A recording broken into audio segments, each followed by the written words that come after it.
those hands. Happy Tuesday. We're back with another episode of Go Find Yourself. You know, I just had to check that it was actually Tuesday, which is always a good sign that I don't even know what freaking day it is. But we're back. And finally, it's Kiara. I was going to say, we haven't been together on screen in some time.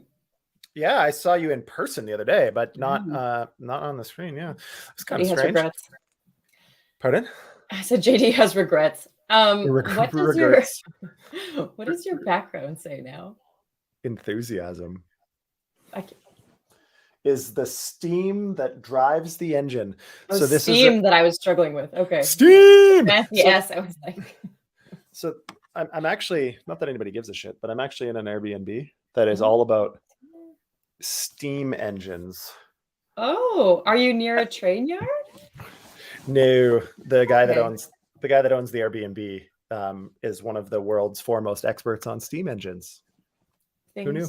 There's like shit everywhere in here that's all steam engine-y. Well, do you feel more enthusiastic while you stay there? Yeah, I feel less stressed. I've kind of blown off some steam since I've been here, you know? All right. Okay. This is why nobody wants us together. No shit. Everybody's like, wait, can we get rid of them this week? We're gonna guess again. I did apologize on your behalf, but just for the record, I want to throw you under the bus. It's 100% Kiara's fault that we missed 3 episodes last week. It totally is, yes. Maybe even like, well, there's no more than 100% your fault. So it's entirely your fault. Yeah. I'm just kidding. Really doing that. It's really actually not. But anyways, I was apologizing because our live show, Monday to Friday, 12:30 p.m. Eastern, every day except for the 3 days that we missed. Except for those days. we're here all the time. Oh, your screen just froze on a really awesome. Oh man, it's back on again. Oh, good. All right. I couldn't screen grab it. Okay, we got tons of shit to talk about today. Most of our news today is about SBF because a lot of stuff got dropped yesterday. We've got to talk about it. We've got to break down a little bit. And then also the FTX bankruptcy is maybe reaching some conclusion. And so we'll touch on that. And then we'll move into BlackRock and the ETFs. But mostly we're going to talk about Larry Fink and what he has to say about the ETFs and why that matters right now. And then if we have time, we will finish with some NFT market maturity, Web3 collaborative news and why that's not going so hot either. Is the NFT market mature? I guess we're going to find out. Quick shout out to our friends at Krypton for the merch. I'm a big fan of this shirt. It's really soft. I really like the nice soft cotton ones, you know? Yeah. So if you're thinking of sending me merch to wear on the show, make sure it's soft cotton. Yeah, soft cotton, either black or white. Yeah, size medium. Anyways, we are a live show, as you can tell. All right, let's go. Let's do it. Yeah, the only problem is I don't have my normal speakers here, so I'm kind of doing this a little bit unorthodox, but we'll go anyways. Okay.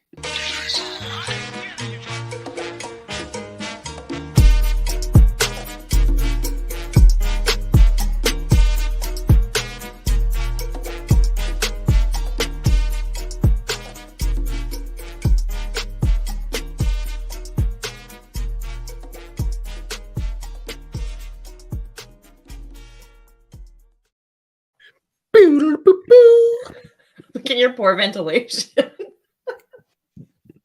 In the Airbnb, my vape smoke is getting all over the screen. You can see it. Oh, damn it. Hilarious. No, that's great. We should do that always. Just have fog machines. Yeah, that's actually what it is. It's the lighting. It's for the ambiance. I'm trying to get the smoke, the enthusiasm. I found an on-air light at Winners the other day, and I almost bought you a new one. It's not the light that broke. It's the hanger. I thought the light broke. I thought the hanger broke into the light, smashed. No.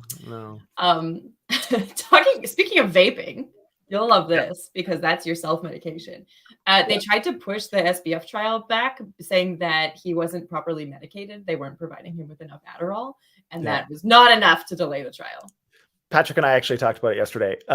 So they wanted to delay first, but then they just wanted a prescription for long-acting or slow-release Adderall or some nonsense, because he couldn't focus and pay attention during his trial, is what their claim was. So too long of a day, too much information, he can't focus. How did he run a never mind. Adderall. A lot of Adderall. Apparently it was like, I mean, if you listen to anecdotes and different stories and anybody that ever was at their offices, apparently it was like just a giant drug-filled existence. Like everybody was just tweaking out, trading crypto. That's what we do too, right? Yeah. Yeah, but we don't have like good drugs though. We just drink coffee and do it and then feel bad about it. Yeah, coffee and vape. Like the rest of the degens. Okay, well, I guess you talked about it a little bit yesterday, but did you talk about the confession by Nishad Singh? Not by Nishad. So, but we did talk about the Carolyn Ellison stuff yesterday. But yeah.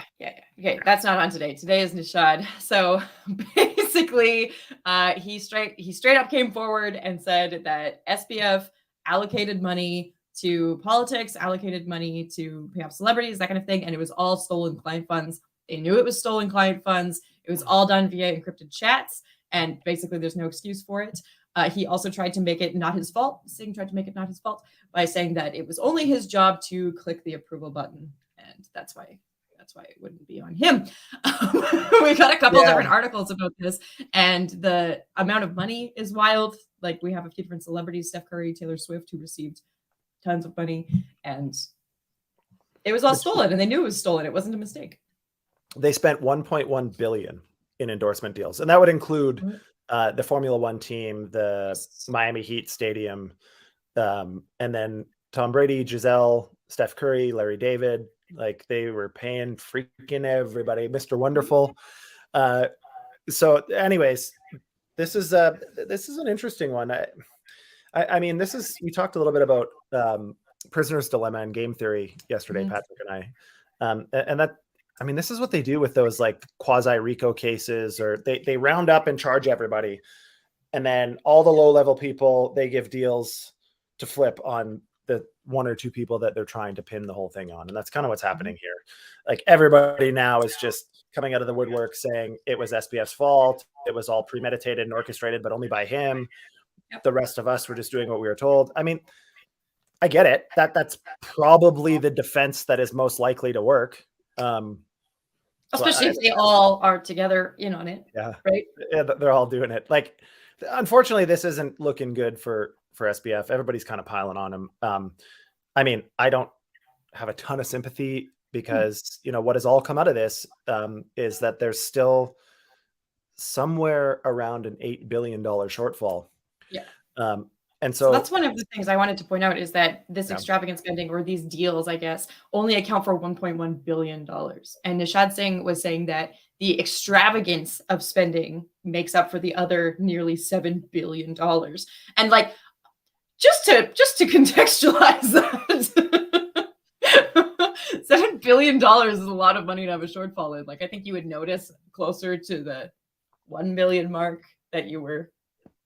Yeah. So, I mean, I suspect the rest of it is probably evaporated, and a lot of it probably had to do with them trying to catch falling knives to save the scam. Right. So when Terra Luna was dying, they were trying to backstop it. Obviously, when FTT was dying, they were trying to backstop it. So they were throwing a lot of money after these things that was just being sold into by others. So I don't think they're going to recover a lot of this. Yeah. But I mean, 1.1 billion was just in endorsement deals. Who knows how much in political donations that they've talked about, somewhere in the order of a quarter. Including his brother. There were political donations going to his brother that were just blank checks. So people who are on trial don't actually know how much money it is. I just want to give a little bit of context. A new standard, like no special features Lambo, is nearly $600,000, which means that with the shortfall, they could have bought over 13,000 Lambos. So just when you think about extravagant spending and what people are doing, I like to have a real world item to think about how many of those they could have. 13,000 Lambos? Over 13,000 Lambos. That's like many rainbows. A joke that I told when we were raising for a Benki, which the joke didn't land very well ever. But a joke that I told when venture partners were asking for use of raised funds, the joke was there was 7 of us. And so each one of us is going to get one color of the rainbow Lambo and then we're going to ship them around to conferences, and that'll be our marketing. It didn't land well. Like, it was a joke, obviously, but they no one liked it. No one liked it. No one thought it was as funny as I did, which is surprising because it was pretty funny. Well, especially at that time, all time. So the other thing that I just want to note about this shortage, I guess, is that when these people are coming on trial, including Singh, they're just trying to dissuade their own guilt, right? Yes. And so they're saying things that are like, I told them not to do that. I told them not to spend that. I said it was really extravagant. And this is interesting because, one, it's all encrypted chats, so they have no proof of ever having said, I told you so. One way and or the two, other. even if there were, there's so much context that would be missing from that.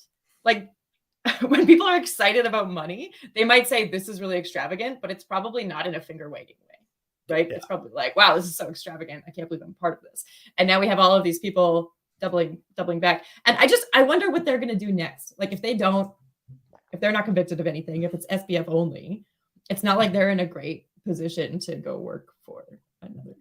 Look at Suzu and Kyle Davies. Totally. Honestly, like, they went and raised another $25 million after scamming what, 5-6 billion? That was wild. I forgot about that. And they launched a new DEX. Now, Sue has actually, I believe, been arrested. One of them has been arrested in Singapore, but one of them still, that was Sue. Yeah, like Kyle's still in Dubai, I think, or wherever the hell they were. What a time to be alive. Yeah, it's strange, man. Super strange. Well, the other FTX thing is the bankruptcy. So amidst the trial, they are also trying to reach a settlement for FTX bankruptcy, and the one has been put forward. It's a little bit contentious because it will return probably 90% of assets, but it will leave out people who are affiliates, people who are involved in the company, and people who had a major transaction pulling funds within 9 days before everything collapsed. So I don't understand how everybody gets 90% of their assets if there was a shortfall claim of $8.9 billion. Me either. Like, something has to be wrong. I'm not sure. Something has to be wrong somewhere in the numbers that are being reported, because it doesn't actually make sense. Yeah. But all that to say, it's getting close to the end. They're going to start returning some funds, whatever that looks like. I'm not holding my breath that it's going to be 90%. FTX owes us a bunch of money too, but we'll have to wait and see if that how that shakes out. I mean, this whole situation is just really unfortunate. Obviously, like, they had to liquidate assets. I mean, they're doing a bankruptcy in the depth of a bear, which is, of course, you're liquidating everything at the bottom. Like, it's just, this whole situation stinks, and it's negligence and maliciousness. I think conscious maliciousness from a small handful of people in the space that really have fucked this up for a lot of people and caused a lot of. Just think of the cost to society of, like, all the investigations and the lawsuits and all of this stuff. Like, it's unbelievable. Anyways, I have no time for that. I have no time for this shit, but it's this one is really unfortunate. $9 billion is a lot of money. It is. But for whatever they're going to pay out, they are hoping that it will be done by the second quarter of 2024. So just in time for summer. Just in time for the halving. Oh yeah, that's right. Jeez. Maybe that's what they're trying to do. Yeah. They're gonna clean it up right into the bull so that everybody makes a bunch of money right away on whatever they get back, and they'll be all happy about it. Yeah, people will forget about all of the negative sentiment, and then these people can go get jobs. So smart. Yeah. Okay, Fink. Are you ready? So first of all, okay, before we jump into Larry Fink, so BlackRock, Bitcoin ETF, didn't they apply for this like months ago now? And why is it taking so long? What's the deal? How does this normally work? Yeah, so they applied for it, I believe, a couple of months ago, and then there was all this kind of discussion when the Grayscale court case was won, and then the SEC dropped the appeal or passed the timeline to be able to appeal. Yeah. So now all of a sudden everybody's going, oh shit, like that must have paved the path here for the spot ETF to be approved, ETF to be approved. And once one spot ETF is approved, I suspect we'll probably see a bunch more, if not a bunch at the same time, because they're not going to want to king make, I don't think. So there's a lot of speculation now over the last few weeks that it's only a matter of time. the deadline to approve it was like last Friday or some nonsense, and then it's been punted, as far as I understand, further to make the decision. But there's a lot of speculation that they're going to be approved. And so over the weekend, I can't remember exactly who, I think it was Cointelegraph or some fairly major outlet, had somebody that worked there. That's where all this whole story started over the weekend. Yes. And into yesterday, because a reporter took an unverified screenshot from X that looked like the BlackRock spot ETF was on Bloomberg Terminal, and then they released that without the normal approvals of Cointelegraph or whatever. And everybody started to believe now that the BlackRock ETF is coming out, and it caused all this speculation and a bunch of nonsense. But I think if we take all the noise out of it, there's still a pretty good probability that some of these are going to be approved relatively soon, unless the SEC comes out with something else. Wouldn't surprise me. Cointelegraph said that they fired that person and that they were just an intern. Yeah, of course. So brutal. Of course it was an intern. But if it had been real, that would have been like his career right there, right? That would be their journalistic crypto career. How many interns do we give full access to anything? Yeah, exactly. Zero interns have full access to anything. They couldn't post. They couldn't post if they wanted to. Anyways, all good. So what did Larry have to say about this? So Larry Fink, the thing that I do think is interesting is that because he was in the news, he gets a chance to comment. And as we know, the geopolitics right now are messy. And historically, in terms of difficulty and war and what have you, we have people buy safe haven types of funds or currencies. So this is typically gold or fiat that they think is safe. And so anyways, he's saying that Bitcoin and Bitcoin ETFs will be qualified as this flight to quality. So we will see an influx in the crypto market as wars continue. I don't know if that's true, honestly, because a lot of people, like, sentiment is so negative right now. I don't know that people are going to see crypto as a safe haven, including Bitcoin. Yeah, I mean, eventually it might get there. As we get to greater and greater adoption of Bitcoin in particular, the volatility should significantly reduce over time. Right. It'll be a lot less speculative, and it'll be a lot more of value-based type investment. So I do think that he's not necessarily wrong, just not yet. I think that's the inevitable outcome, in my opinion. Now, what I think makes this interesting is Larry Fink was one of the most outspoken critics of Bitcoin up until 10 minutes ago, when he saw dollar signs and their clients started asking about it. Then all of a sudden he went on a media tour, went on all the MSNBCs and Fox Business and all of that shit to tell everybody how great Bitcoin is all of a sudden because he's applying for an ETF. And now he says it's a potential store of value. I mean, it's great to see a 180. I think this is what we're going to see more and more of from incumbents and large traditional finance firms. They're going to say, hey, there is some benefit here in the technology and in some of the assets. Maybe not all of the assets and maybe not all of the technology, but there is some value here. So this is, in my opinion, this is a very good and somewhat exciting development. We are also seeing more and more inflow into some of these large things like Bitcoin. So this is related. This is over the weekend with all of that going on. There was a huge inflow into Bitcoin and the price went up, I think, 10%, and it has leveled back out. But that was related to people thinking that Bitcoin ETFs were approved, and then I found out Bitcoin ETFs were not approved, and so on and so forth. But they do have inflows anyways. So in the last week, including that, Bitcoin had 16 million in inflow, with their year-to-date inflow total being 260 million. So maybe people are believing. Maybe we're turning around. Yeah, there's some net positive inflows, which is good. I think, as soon as this is approved, it's going to go bananas. The market probably has started pricing some of the approvals in. I think all signs are suggesting that it's fairly high probability in the next little bit. But I was also probably on record saying that in 2018. So the thing that I thought was really interesting about this news, which I didn't fact check, this is from a single source, is that Germany led global inflows into Bitcoin at $16.1 million. And so Germany does have, in Berlin, they do have kind of that crypto hub that they're trying to build. There are a lot of crypto companies out of Berlin and out of Germany now, which is interesting. But 16.1 million is a huge percentage of that. And then US and Canada were the next two with 2.1 million and 3.5 million in inflows. It's funny that Canada was almost the same as the US. Yeah. But it makes sense why the US inflows were what they were. But it's a little problematic in the US at the moment, if you haven't noticed, or globally, pretty much everywhere. But I think, we'll probably see some positive movement in Bitcoin over the next little while. The halving I alluded to in, I think, April or May or something. I can't remember the exact date. But I think we'll see some positive movement for Bitcoin. This to me is great for the space, honestly. Oh, absolutely. Best possible thing that could happen.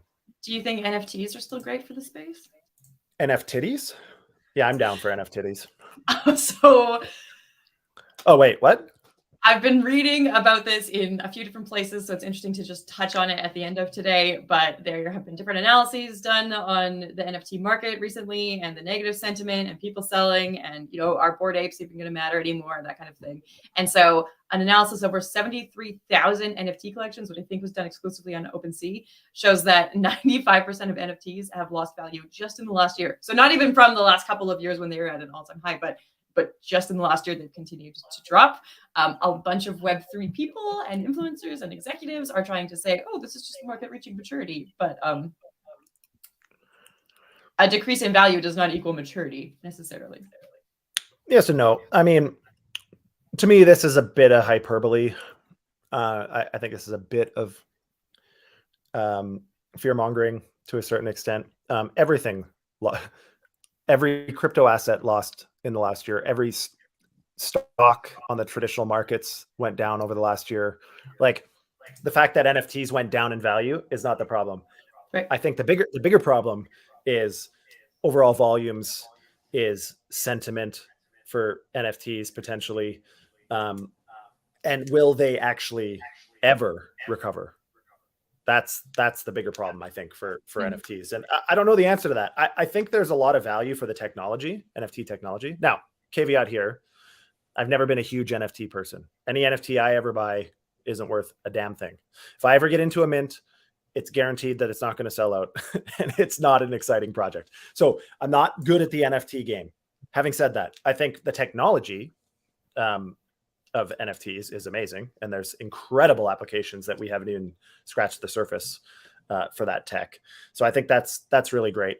I think there is some room for the Bored Apes of the world and the punks, but I just don't think that there's room for thousands of those projects getting to that type of value.